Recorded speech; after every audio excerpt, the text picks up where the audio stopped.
Bueno, este bloque, como panelistas, nos contamos con Alejandro.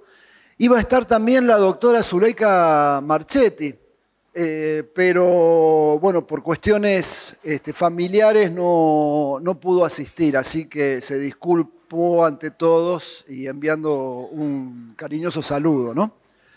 Les voy a hablar de este tema, el inventario de humedales como insumo para la conservación y el desarrollo, siempre hablando un poco como invitado, ¿no?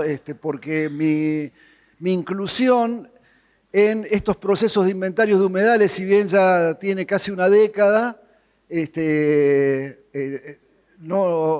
siempre fui como un invitado a colaborar de la siguiente. En lo que es el proceso nacional del inventario de humedales, ¿no? Propiciado hasta el año pasado por el Ministerio de Ambiente y Desarrollo Sustentable de la Nación, ¿sí?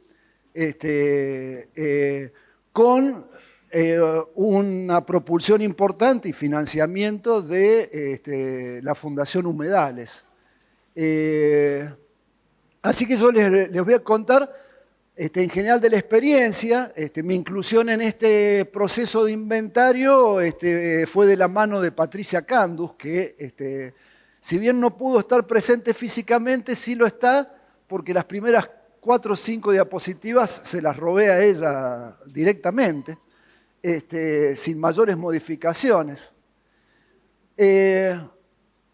El Inventario Nacional de Humedales es un instrumento simplemente a partir del cual se da información actualizada, georreferenciada, sobre la extensión, variedad, características, funciones ecológicas, servicios ecosistémicos y el grado de conservación de los humedales que hay adentro del país. Se trata de generar toda una serie de documentos que no son definitivos, sino que forman parte de un proceso donde se identifican, delimitan y caracterizan los tipos de humedales que existen, ¿no? Dentro del programa del Inventario Nacional está concebido como una herramienta para la gestión sostenible de los humedales y el ordenamiento ambiental del territorio. Esto de que es un proceso tiene varias implicancias, ¿no? Porque dentro del programa del inventario se previeron hacer toda una serie de talleres, de capacitaciones, de acuerdos no solamente entre tomadores de decisión, sino también entre los intervinientes en el proceso de inventario, sea de grado académico más elevado o técnico, en el cual hasta nos tuvimos que poner de acuerdo en la definición de lo que era un humedal en los términos del inventario, que es lo que ustedes pueden leer ahí a la izquierda, que se logró en un taller en el año 2016 en Buenos Aires. Es una definición que nos era operativa para realizar el proceso de inventario, en el cual se adoptó el enfoque de paisajes ecohidrogeomórficos, considerando estos paisajes como ambientes que ofrecen emplazamientos que van a facilitar o permitir la ocurrencia de los humedales. Y se definen estos paisajes en función de patrones de relieve, redes de drenaje, geología y geomorfología, la dinámica hídrica, tanto superficial como subsuperficial inmediata, y estos aspectos, interactuando con la vegetación, suelos y usos, dan lugar justamente a los ambientes y mosaicos hidrogeomorfológicos que van a tener distinto funcionamiento ecológico, ¿no? Además de ser un proceso participativo, federal, dinámico, porque los documentos pueden ir revisándose cada tanto tiempo y actualizándose, ¿cierto? Según cambian los usos y características de los ambientes. El inventario es también escalado. Está concebido en 4 niveles.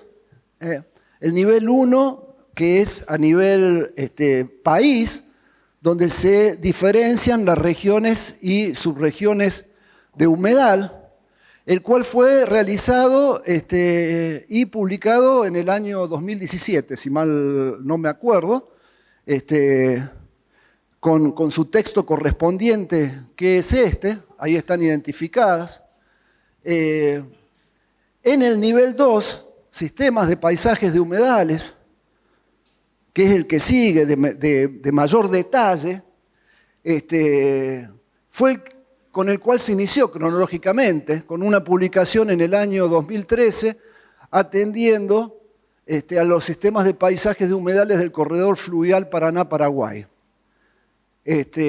donde se consideraba no solamente lo que es la planicie de inundación del río, sino también su entorno inmediato, y ahí se subdividieron los sistemas de paisajes. Lo que le sigue, con una jerarquía de mayor detalle, son las unidades de paisajes de humedales, que en la edición de este foro de 2022 les estuve diciendo que íbamos a iniciarlo, porque estábamos justamente con el convenio con la Fundación Humedales en ese momento, en ciernes de cerrarlo para comenzarlo, y lo concluimos el año pasado, en julio, con la publicación de este texto, el inventario de unidades de paisaje de humedales del río Paraná en territorio santafesino, al norte del eje Santa Fe-Paraná, que tiene una extensión de 220 páginas, y en la cual, en toda esta área, se pudieron identificar 17 unidades de paisajes de humedal que componen, a forma de mosaico heterogéneo, la planicie de inundación del río, y es donde se empieza a marcar los tipos de humedales existentes dentro de cada una de estas áreas. Una tipología de humedales se hace para trabajar a un nivel de mayor detalle. Para la provincia de Santa Fe es la única región que cuenta esta y su continuación hacia el sur como planicie de inundación, hecho por Candus en el año 2019, la diferenciación de este nivel 3, de las unidades de paisaje de humedal. Y bueno, considerando nuestra ubicación en este momento, en esta zona, es a lo que voy a referirme principalmente, ¿cierto? Digamos, dándole un carácter un poco más regional a la presentación, más que explicitar las características a nivel de provincia o de país. Sí. Bueno, como parte del proceso para generar este documento, se realizaron múltiples actividades que incluyeron aún talleres de intercambio y capacitación, donde se contó con la presencia de técnicos no solamente de la provincia de Santa Fe, sino también de provincias vecinas, incluso hasta la participación en casos de provincias más distantes que no tienen conexión con el ambiente del Paraná, pero estaban realizando en su momento, dentro del marco del programa del Inventario Nacional, sus respectivas actividades de inventario. El documento, ese que sale de 220 páginas, fue elaborado por los que pueden leer como autores ahí en primer término, Marchetti, Rodríguez, Alejandro, José Pensiero, dos colegas más de la Facultad de Ingeniería y Ciencias Hídricas, donde yo trabajo, en la Universidad del Litoral, que son Alberdi y Domínguez Rubens. con la asesoría de Patricia Candus y Priscila Minotti, ¿no? Contribuciones de Alejandro, y desde la Fundación Humedales, David Valderrama, Nadia Boscarola, Irene Fabricante, más gente de los respectivos ministerios de ambiente a nivel nacional y provincial en ese momento. En el trabajo abordamos entonces el nivel 3, la definición de unidades de paisajes de humedales, en esta zona encerrada con líneas rojas, que son unos 9.000 kilómetros cuadrados dentro del territorio santafesino, al norte del eje Santa Fe-Paraná, pero nos extendimos hacia el norte hasta la confluencia entre el Paraná Superior y el Paraguay, porque por razones de ser el mismo ambiente, ¿cierto? Artificialmente dividido por límites políticos, necesitábamos un análisis de ese tipo, más integral, ¿cierto? Y más natural, antes que restringirnos a lo netamente territorial, ¿no? Entonces, analizamos en realidad un área de más de 14.000 kilómetros cuadrados, desde esa confluencia hasta el eje Santa Fe-Paraná. Acá, en el nivel 2, se habían reconocido ya 2 sistemas, cuyo límite aproximado está en el eje Reconquista-Goya, donde la planicie de inundación del río tiene características particulares, distintivas entre sí, en términos de pendiente, frecuencia y cantidad de lagunas, etcétera.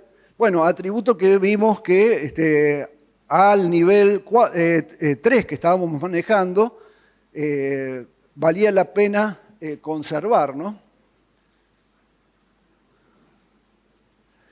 Toda esta zona se cree muchas veces que es homogeneizada en el paso de las grandes crecidas, ¿no? Que es el común denominador que tiene la planicie del Paraná. Acá esta imagen es un falso color de la gran creciente del 82-83, la máxima registrada históricamente, ¿cierto? En la cual pasan por el sistema. Este es el eje Santa Fe-Paraná. Cada cuadrado tiene 10 kilómetros de extensión, 60.000 metros cúbicos por segundo de caudal.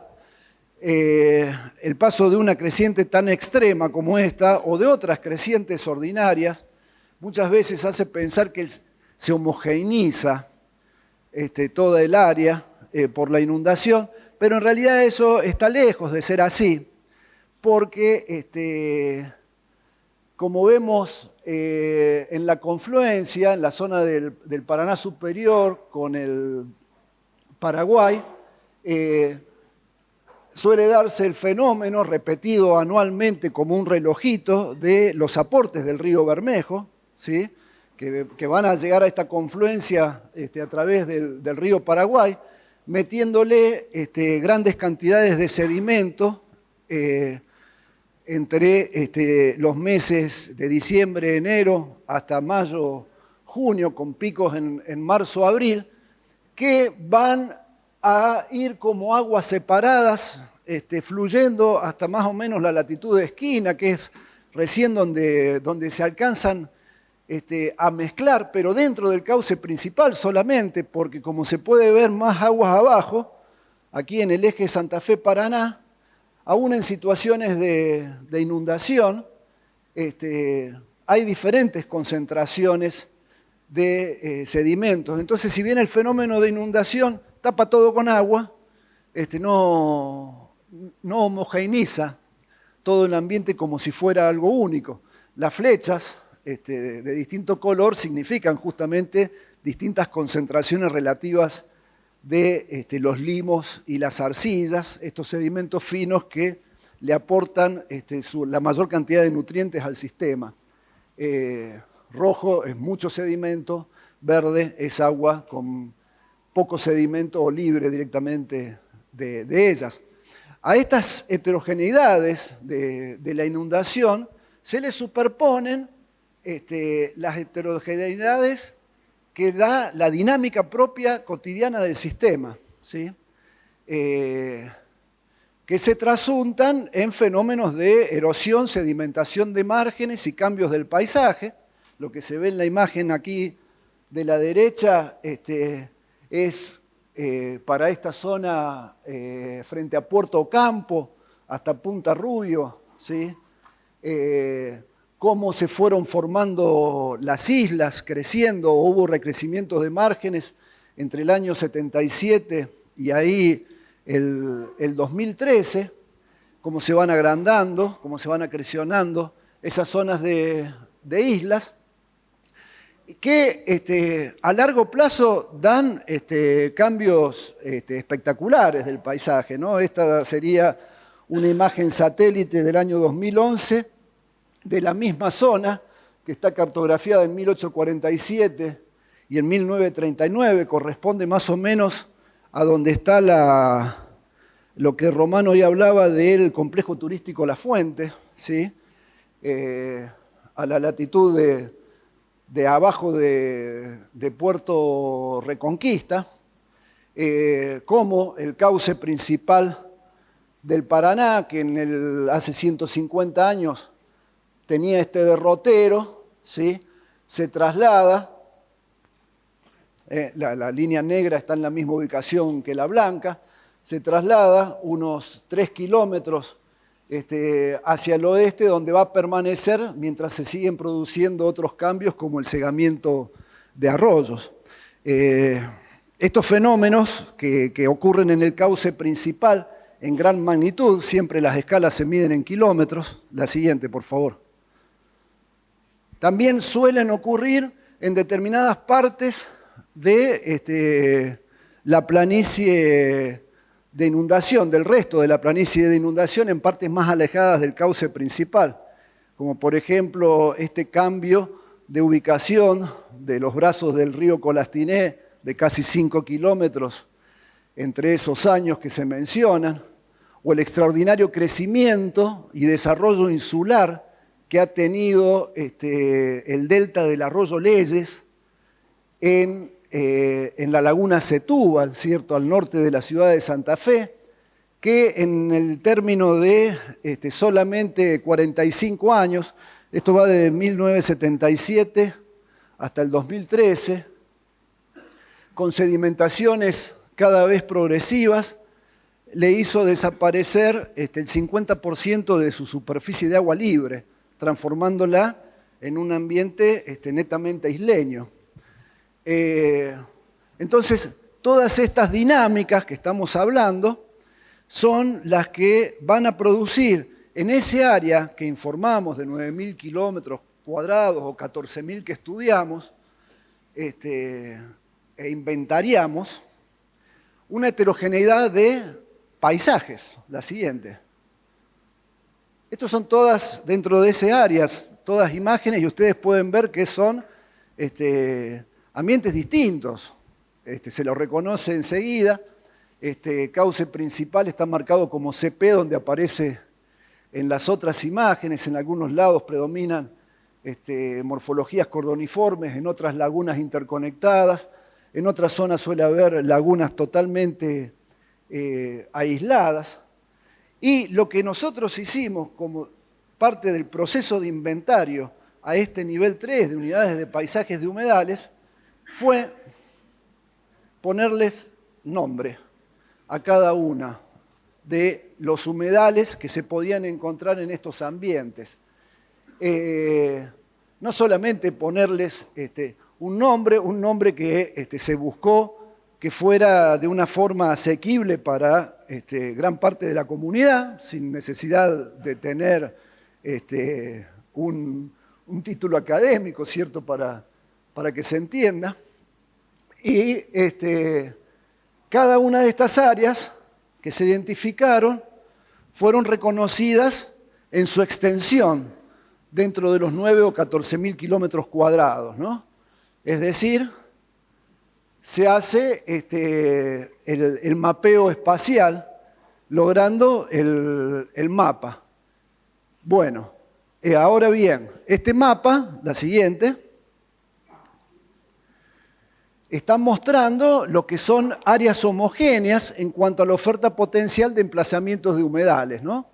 Y estas áreas homogéneas son así, surgen de evaluar las unidades geomorfológicas junto a patrones de relieve, el tipo de sustrato sedimentológico y suelos en el ambiente isleño, la hidrografía, circulación de pulsos decrecientes y los patrones funcionales vinculados al comportamiento estacional, fenológico e hidrológico de los humedales aquí presentes, ¿no? Como insumos utilizamos antecedentes o cartografía que fuimos produciendo, ¿no? Por ejemplo, aspectos geográficos generales. Esto no es un modelo digital de elevación, es un modelo de elevación relativo que consiste en qué desnivel existe entre la traza del cauce principal en relación al resto de las partes de la planicie de inundación, que en general promedia unos casi 30 kilómetros de anchura en toda esta zona. Entonces, ¿qué tan alto está el cauce principal respecto de partes más alejadas del sistema? Que en general las islas del cauce principal respecto de las zonas marginales suelen alcanzar desniveles de hasta 4 o 5 metros, siendo lo general unos 3 metros, 2 metros de desnivel, ¿no? En el terreno. Esto es un mapa, hay dos colorcitos, uno celeste y uno azul. El celeste representa el sistema en estado encauzado, aguas medias bajas. Lo azul es cuando crece 1,5 metros más el agua, o sea, cuando pasa de medias bajas a ser medias altas solamente, aún sin desborde, se producen cambios hidrográficos notables. Y estas son imágenes que para la misma sección, aquí abajo de Bellavista, desde Bellavista a Goya Reconquista, muestran la dispersión de los sedimentos finos desde el cauce principal que venían aportados desde el Paraguay por el Bermejo, ¿no? Que en crecidas distintas puede llegar a seguir patrones similares pero no idénticos, ¿sí? Otras informaciones fueron un mapa antecedente que teníamos de unidades geomorfológicas o perfiles geológicos a lo largo de toda la traza del valle, de estudios previos como los de agua y energía en su momento, o perforaciones propias que habíamos hecho, ¿sí? La siguiente. Y bueno, a cuenta de Pensiero, Giraudo, Marchetti, con las contribuciones de Alejandro, la identificación de los ecosistemas de humedal y comunidades vegetales con la biodiversidad de fauna, definiendo funciones y valores ecosistémicos, usos, estados de conservación y amenazas. Sí. Entonces, mezclando todos estos productos debidamente cartografiados, la vegetación evaluada a partir del análisis de NDVI, ¿sí? Logramos, sí, la siguiente, el mapa final de unidades de paisajes de humedal que ya les había presentado antes, y acompañando este mapa, vienen las fichas. Cada polígono identificado acá tiene su ficha correspondiente con todos estos títulos. Algunos que son variables de localización o de limitación, como pueden leer, y las propias de caracterización, que es el grueso del contenido que tiene el inventario a este nivel, donde se describe el paisaje, la fisonomía, la topografía, el clima, la geomorfología, tipo de sustrato, suelos, dinámica hídrica, calidad de aguas, biodiversidad, dinámica ecológica y régimen de disturbios, funciones ecosistémicas, usos, amenazas y conservación. Bueno, parte de esto es lo que va... Pará un poquito antes. Sí, gracias. Parte de esto es lo que va a mostrar Alejandro cuando haga su ponencia.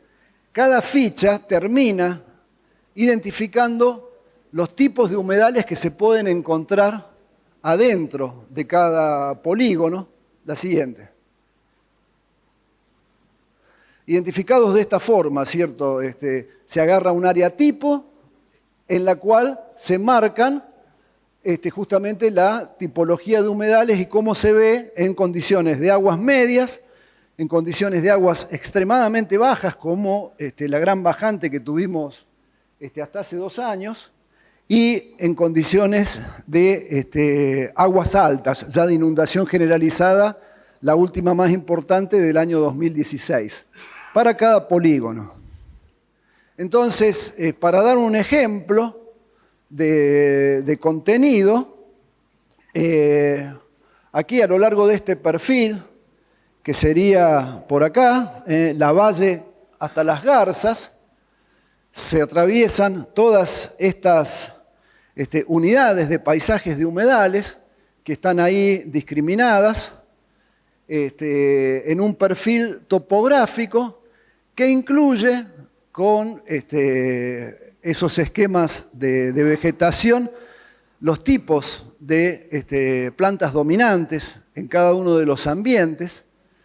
Y como ven ustedes, hay 3 niveles marcados que representan condiciones de inundación extraordinaria, donde todo el sistema queda cubierto por agua, una inundación ordinaria, mostrando justamente que no todos los polígonos se van a anegar o cubrir con la misma cantidad de agua, algunos incluso permanecen emergidos, o en condiciones de aguas extremadamente bajas, donde se empiezan a aislar entre sí cuerpos de agua, ya sean lóticos o leníticos, ¿no? O sea, cauces o lagunas. Entonces, a través de las fichas, las unidades de paisajes que identificamos y caracterizamos tienen información que permiten comprender justamente esta heterogeneidad espacial de los mosaicos de humedales del Paraná, y posibilitan abordar una gestión territorial diferenciada siguiendo propósitos de conservación y planificación sostenible en este ambiente enorme, ¿no? Que, sí, a la sazón es el ambiente de humedales más extenso, biodiverso y de mayor aprovechamiento y rindes económicos de nuestro país.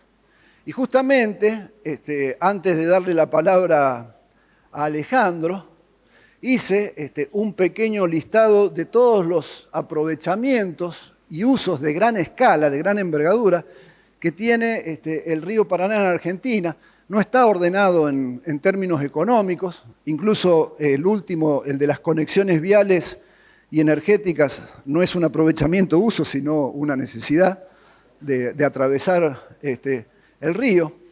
Y justamente cuando Alejandro preguntaba en el bloque anterior cuáles eran las amenazas desde el punto de vista físico, todos estos aprovechamientos también pueden ser concebidos como amenazas y tienen sus contras, ¿no? ¿Qué es lo que vamos a proponer al término de la presentación de Alejandro? Que intercambiemos según la pertinencia o interés que tengan individualmente algunos. Yo personalmente me puedo hacer cargo de temas como el dragado o extracción de suelos, hidrovía, hidroelectricidad y de conexiones viales por mi formación, ¿no? Y pertenencia institucional. El resto los cubriremos con Alejandro. Yo voy a ser muy escueto porque básicamente en este grupo lo que me tocó fue tratar algunas cuestiones que tenían que ver con biodiversidad, usos, y también les voy a comentar algunas cosas que son importantes del inventario, que tienen que ver que, bueno, estos procesos de inventario son interesantes porque también los técnicos que trabajamos en esto hacemos una revisión bibliográfica de casi todo lo que se sabe y tratamos de capitalizar esas experiencias y lo que se sabe, y eso está puesto en las fichas, en las amenazas, en los usos, y eso hace que sea un material muy rico. Yo sé que no lo van a leer, son 200 páginas, pero les quiero mostrar algunas cosas como en crudo, o poco resumidas, que tienen que ver justamente con eso, de tomar algunos puntos y ver qué información tiene. Una cosa muy importante que tiene este inventario que me encanta es el aporte de José Pensiero al final, en donde él al final hace un anexo en donde describe todas las comunidades vegetales de toda esa área extensa.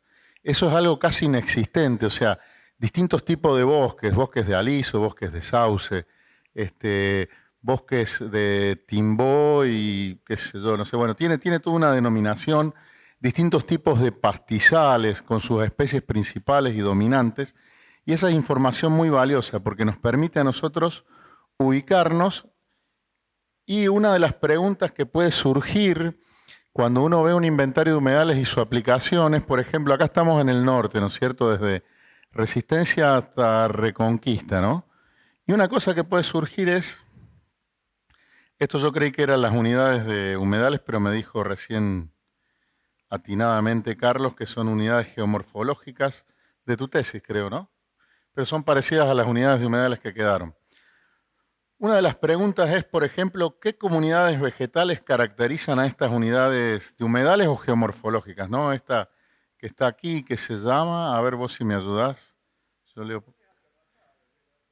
valles aterrazados, en donde, por ejemplo, nosotros tenemos visto con José Pensiero que hay un tipo de bosques, como por ejemplo en la reserva privada Guapoí, en algún lugar cerca de Reconquista, hay un tipo de bosques de árboles muy grandes, con muchas especies misioneras como el alecrín, como algunas que mostraba hoy Vero en su excelente presentación, como el azota caballo. Incluso ahí José, cuando íbamos a esos lugares, encontraba muchas especies nuevas. Esos bosques que están en lugares altos están prácticamente perdidos, quedan muy poquitos y son lugares en donde, bueno, como les decía hoy, tenemos que tratar después de llegar al nivel 4, este es el 3, en donde vayamos ubicando en estas unidades de humedales cada uno de los hábitats, ¿no es cierto? Y otra cosa que me pregunto que es muy importante, por ejemplo, ahora que hay ganaderos acá, es, bueno, ¿qué tipo de usos ganaderos, qué tipo de calidad de forraje? Está Luis, bueno, está Marina, está Daniel Estechina. Y bueno, ¿qué tipo digamos, de oferta de forraje hay en estos distintos tipos de unidades de humedales? Ese es un trabajo que nos queda como un desafío, pero esto es la base para un ordenamiento de las actividades y de muchas cosas que es sumamente importante, porque también podemos recurrir, como les decía, a las descripciones de la vegetación que hizo José, etcétera, etcétera. Y esto nos va, en definitiva, él mostraba hoy, Carlos, un perfil, y también podemos nosotros ver en cada una de estas comunidades de vegetación cómo se distribuye la fauna, ¿no? Que eso también es algo verdaderamente importante. Y les muestro acá algunos ejemplos de la información que tiene el documento Por ejemplo, a nivel de pesquerías. Hay datos, por ejemplo, como que la Cuenca del Plata tiene el 90% de la pesca continental de Argentina. Y el Paraná Medio tiene una pesca artesanal basada en unas 27 especies, cuyas regulaciones tienen variaciones entre las provincias. Una cosa, por ejemplo, yo creo que a regular, creo que, si no me equivoco, tal vez me equivoco, pero Enrique, que está en esa parte, la otra vez hubo una reunión interprovincial, puede ser, para tratar, bueno, sería bueno que las provincias se junten y sobre el mismo río tengan las mismas regulaciones pesqueras, ¿no? Eso sería importante. Y, por ejemplo, hay un trabajo muy reciente de Scarabotti, que es un investigador del INAL y colaboradores, varios investigadores que trabajan en peces, en donde ellos hicieron un esfuerzo muy grande.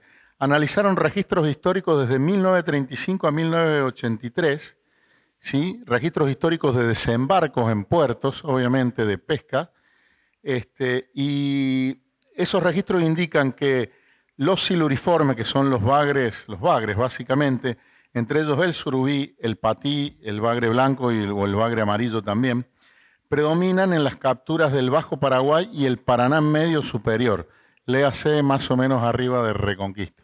Yo seguro que me equivoco en eso, pero vos corregime. Mientras que el sábalo es la especie más capturada en el Paraná medio inferior, o sea, de Reconquista hacia abajo, en el Bajo Paraná y el Delta, ¿sí? Y una cosa importante es que de 11.900 toneladas anuales que se fiscalizaron en los puertos entre 1945 y 1984, obviamente un valor promedio, el 73% correspondió al sábalo, ¿no? O sea que el sábalo está sosteniendo las pesquerías en gran proporción.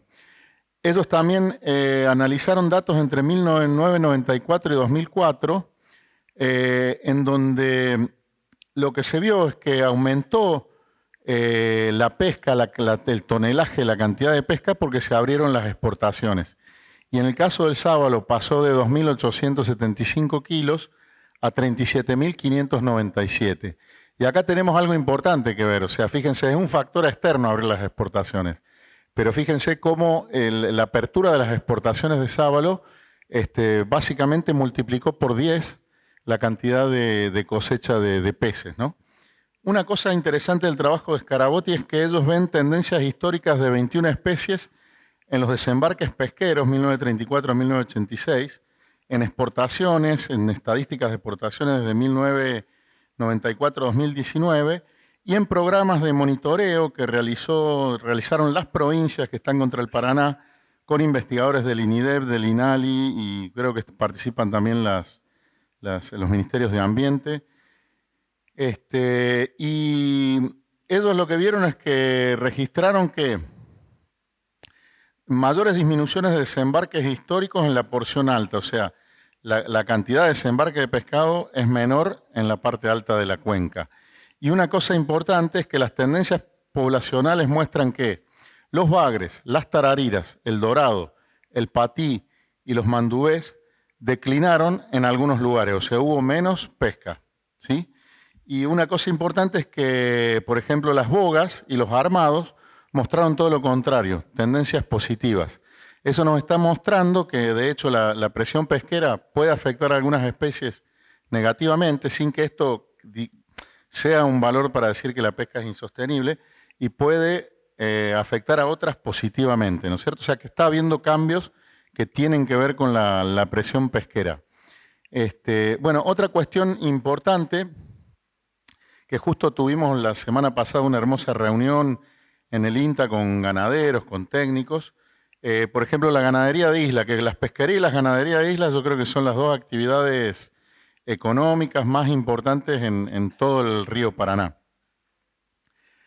Una cosa que se muestra en las estadísticas es que aumentó la cantidad de cabezas de ganado en las islas, principalmente porque las zonas altas se empezaron a utilizar para cultivos industriales, o sea, le hace soja, trigo y una agricultura, digamos, tecnificada. Y entonces eso hizo que muchos productores lleven su ganado a las islas. Esto obviamente con las limitantes que tiene el sistema, porque como mostraba hoy claramente Carlos, hay momentos de inundación en donde hay muy poca superficie de tierra. En ese momento los ganaderos, acá vemos un arreo justo, Rubén Blanco, que estaba hoy por acá. Este es un arreo que ocurrió justo después del taller que tuvimos, que Rubén llevaba las vacas hacia la isla. Y una cosa que está pasando, que me contaba Rubén, es que él, por ejemplo, él alquila campos y su papá era ganadero, su abuelo también es un ganadero sin tierra, que tiene mucha experiencia. Que él tiene que sacar las vacas y como no hay terrenos altos para que las pueda alimentar, o es muy caro alimentarlas con forraje, vende la mayoría. Cuando, bueno, guarda el dinero, cuando baja el río, vuelve a comprar y entra de nuevo a las islas con los arreos. Y había justo una chica de Patagonia que se llama Carolina, de Aves Argentinas, que es una veterinaria que trabaja con ganadería, y ella no podía creer el arreo porque dice, son acuáticas las vacas acá, nadaron un montón de kilómetros, los caballos también, ¿no? Y eso es algo, una ganadería muy particular verdaderamente, muy interesante, en general hecha sobre pastizales naturales, con relativamente bajo impacto ambiental, por lo menos en su versión extensiva. Yo creo que ya tal vez en la cuenca baja del Paraná esa situación sea distinta. Pero bueno, esto nos está mostrando que este inventario nos puede servir justamente para ver qué tipo de comunidades, qué tipo de usos se pueden hacer en distintos lugares. Y les voy a mostrar también otra cosita importante. Por ejemplo, justamente dentro de estos lugares, esos incendios que vimos entre 2020 y 2022 tuvieron que ver con un evento de sequía extrema que yo creo que yo no lo había visto nunca personalmente, porque soy consciente que los incendios para pastura en general no tienen esa magnitud y esa velocidad y esa temperatura. Pero, por ejemplo, en Corrientes, que trabajamos en estimar el efecto de estos incendios en 1 millón de hectáreas, eso fue un trabajo conjunto entre parques nacionales, investigadores del CONICET, Ministerio de Ambiente de la Nación. Mientras ocurrían esos incendios masivos en Iberá, que mataron muchos animales, fuimos a cuantificar cuántos animales habían muerto. A lo mejor unas, no sé, tal vez 100 personas, no sé la cantidad, pero 100 personas en el campo siguiendo una metodología para cuantificar las mortalidades. Y encontramos algo que ya se había visto en el Pantanal. Estimamos 14 millones de animales muertos. Hubo ganado también, ¿no? Pero, por ejemplo, 40.000 carpinchos. Obviamente, el ganado le pasó lo mismo. Y acá es donde es muy importante tener en cuenta que estamos en un escenario muy cambiante por el cambio climático, por cosas que están ocurriendo y que todos estos elementos, como las clasificaciones de humedales, nos van a ayudar a tomar mejores decisiones. Y por último, hay proyectos que escribimos un poco sobre elevación o alteo de terrenos en parcelas, rutas, terraplenes, viaductos, puentes, y esos constituyen también modificaciones, aunque locales, importantes sobre los humedales. ¿Por qué? Porque pasan varias cosas. Y hay, por ejemplo, en Reconquista Goya, un proyecto de puente, que es un puente que también quieren generar energía eléctrica. Con lo cual es posible que ese puente que va a estar, o eso que va a estar en el cauce principal, tenga un efecto de inundación, por lo menos en alguna parte del territorio. Obviamente que esa inundación es pérdida de humedales, cambios de escorrentías, cosas que él seguramente les puede contar mejor que yo, y que esa inundación de humedales también va a traer acarreado varios impactos. Y además una cosa muy importante, como les contaba hoy con Yacyretá, el corte de las migraciones de los peces, ¿no? Que por más ascensores que le pongamos, los peces migraban por un río enorme y ahora necesitan un manual de instrucciones para tomar el ascensor y apretar el botón y llegar a la parte alta. Sobre estos caminos y estos alteos, bueno, ocurren cosas que por ahí Carlos va a comentar, como son refulados en donde se hacen canales que cambian algunas cuestiones hidrológicas. Y una cosa muy, muy importante es que incrementa la fragmentación del hábitat que mostraba hoy. Y una cosa que se da, que nosotros lo monitoreamos mucho en la Ruta 1 y hay unos trabajos en la Ruta 168, justo me acuerdo con Leonardo, hemos ido a la Ruta 1 a monitorear, mueren miles de animales atropellados por los autos, porque ellos buscan las partes altas, sobre todo en las inundaciones. Los reptiles, por ejemplo, van a termorregular en las rutas y la verdad que el impacto de las rutas sobre la fauna en un humedal son de miles de ejemplares. Recuerdo un recorrido, nosotros monitoreamos el puente Rosario Victoria, la Ruta 1 durante varios años, la zona del Reconquista, Puerto Reconquista. Y recuerdo, por ejemplo, una vez en donde en una sola recorrida del puente Rosario Victoria había 100 serpientes muertas, no sé, 20, 30 tortugas atropelladas, una cantidad de mamíferos también muy grande. Y bueno, todas estas son cosas que hay que considerar. Y bueno, por lo menos hay, como les decía, una compilación bibliográfica interesante para quien tenga ganas de leer. Yo sé que ahora es todo inmediato, todo tiene que ser WhatsApp, pero bueno, la lectura de libros, de cosas, sigue siendo también una fuente importante de conocimiento. Bueno, yo con esto concluyo. Igualmente, justamente en un inventario, no hace falta leer las 220 páginas.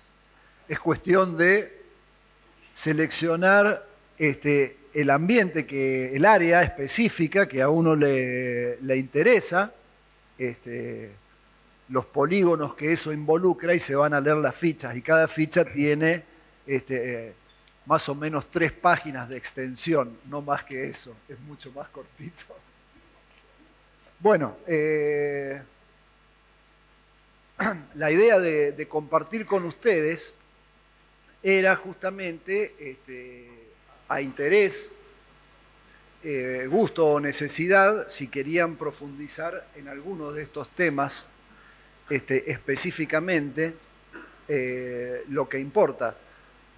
Al principio ubiqué el tema del dragado de arenas, porque por mucho tiempo se consideró al río como una fuente inagotable de arenas, y daba lo mismo de qué lugar se la sacaba, si se la sacaba, por ejemplo, del Paraná Miní, del Ibirapitá, o del cauce principal acá, siguiendo el eje Villa Ocampo, Bella Vista. Pero en absoluto es así. Muchos cauces marginales del sistema, alejados del cauce principal, como lo pueden ser tanto el Paraná Miní o incluso el río San Javier, Arroyo Leyes, río Coronda, etcétera, no reponen arenas en su lecho, y el dragado involucra una transformación permanente de esos cursos. Pero bueno, ese es un ejemplo que querríamos escuchar entonces las preguntas o los intercambios que quieran plantear.